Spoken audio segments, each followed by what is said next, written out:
सभी माताएं बहनों को प्यार दान दें।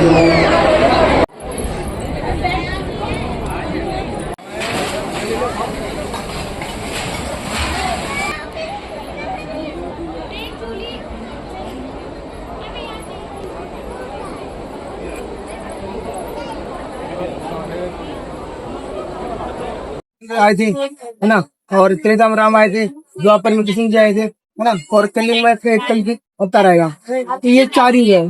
परमात्मा चारों रूप में आता है। परमात्मा के ना तो संस्कृत होती है ना तो धर्म होता है, क्योंकि ईश्वर एक है ना। परमात्मा ईश्वर, तो परमात्मा चारों रूप में आते हैं।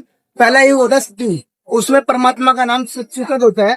दूसरा युग होता है के रूप में आता है धरती पर सशरीर, जन्म नहीं लेता किसी माँ से, सशरीर आता है और फिर बच्चे की भूमिका करके जो उसे काम होता है अच्छी आत्मा को समझाना, ज्ञान देना, सतलोक ले जाना, वो काम अपना करता है। और तीसरी उसकी जो स्थिति होती है, परमात्मा साधु संत महात्मा का रूप लेकर आता है। जिंदा महात्मा जो मुसलमान में होते हैं उनका रूप लेकर परमात्मा आता है। जैसे बिजली के प्रकाश से, जैसे बिजली तांबे के कपूर पे बर्तन पे आते गिरते ना, उसी प्रकार से परमात्मा आता है, अपने अच्छी आत्मा को मिलता है। जैसे धर्मदास जी थे, गिरदास जी महाराज थे, और भी बहुत सारे आपको संत दिखाई जाएंगे, उनको आके मिले और सतलोक की जानकारी दी।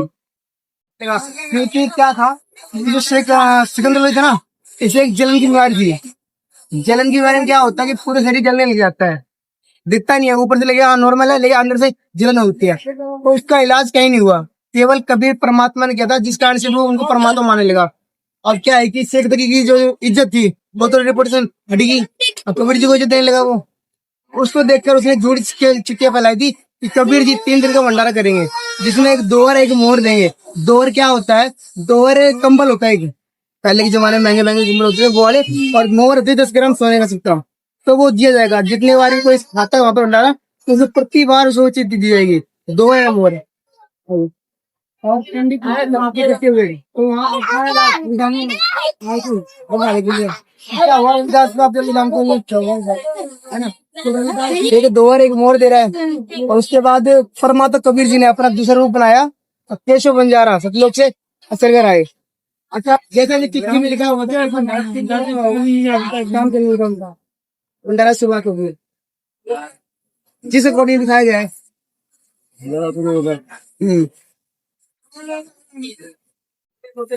देखिए कबीर जी और केशव एक ही हो गए, तो बंजारा आए हुए थे वहां से, वो कबीर जी में समाहित हो गए, वहां पर कबीर जी के बंद रह गए। तो लोगों ने वहां पर कबीर जी की जयकारी की और वहां पर कई भक्तों ने नाम भी लिया।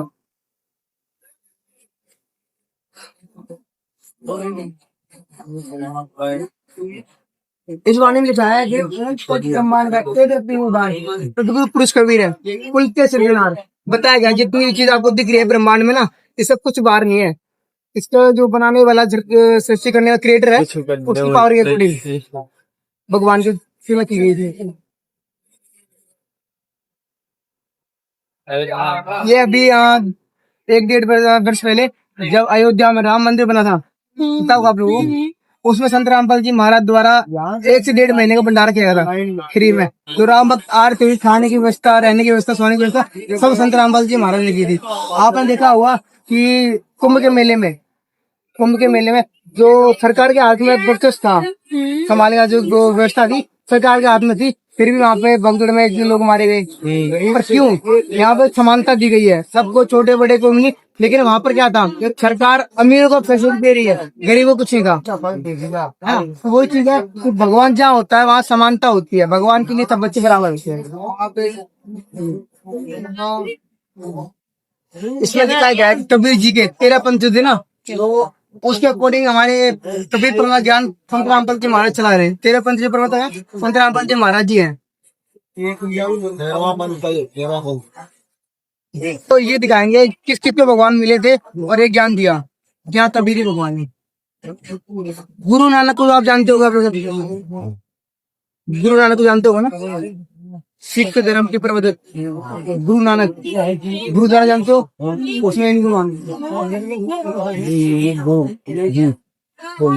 कबीर परमात्मा। गुरु नानक ने भी अपनी कई पुस्तकों में कबीर जी की बात कैसी तो गौर खून कतार हक का कबीर करीम को अपरवरदिगार, वो भी कहते हैं कि इस दुनिया को बनाने वाला कबीर ही परमात्मा है और जिसकी मैं भक्ति करता हूँ।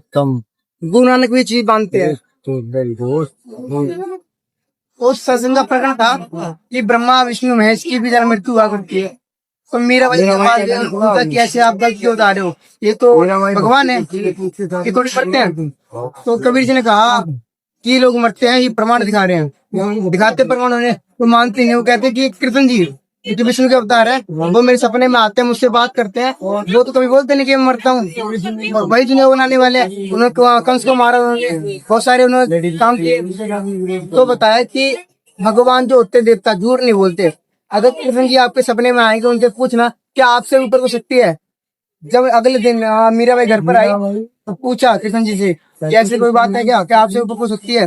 तो कृष्ण जी आज जो आपने किया है पहले कभी नहीं किया, आज किया है, तो मेरे ऊपर क्यों शक्ति है, जानते नहीं पर वो शक्ति है।